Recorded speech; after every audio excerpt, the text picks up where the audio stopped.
I tell you what, now only those who has blown up, who's had enough, would understand this.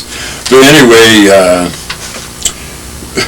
we had a closet there which held, I don't know, it's probably 8 or 10 feet wide, and then, I don't know, 15 feet long or something like that, and of course about 10 feet high, 10 or 12 feet high, and it had shelves out from the wall, you know. It had all of our cleaning equipment and just everything that you can imagine that a person would have in a storage room, you know, that would need for all these kind of stuff. A buffer at one end there, we took it out of there and so forth, and brooms and stuff.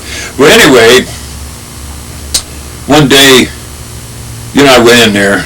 I forget now, I was already stressed out on that, I forget. But I went in there, and I stepped on this broom.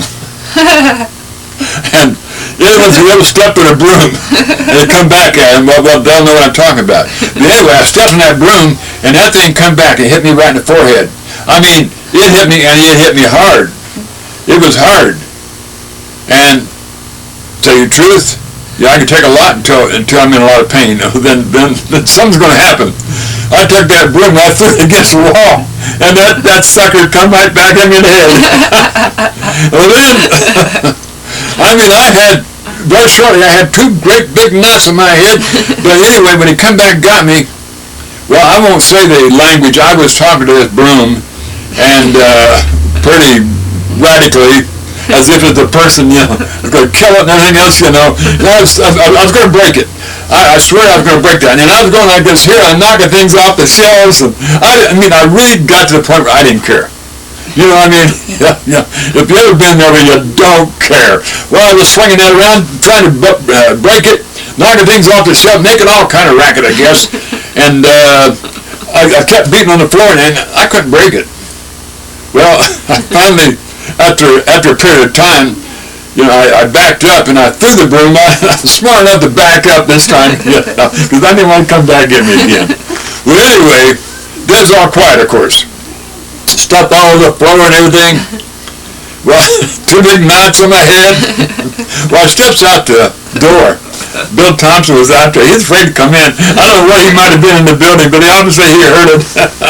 And really, you know, he says, because I told you I threatened to kill the broom, I'll kill you, so-and-so. You know, and he said, how's he? I said, who? He said, that guy in there. I said, there ain't no guy in there.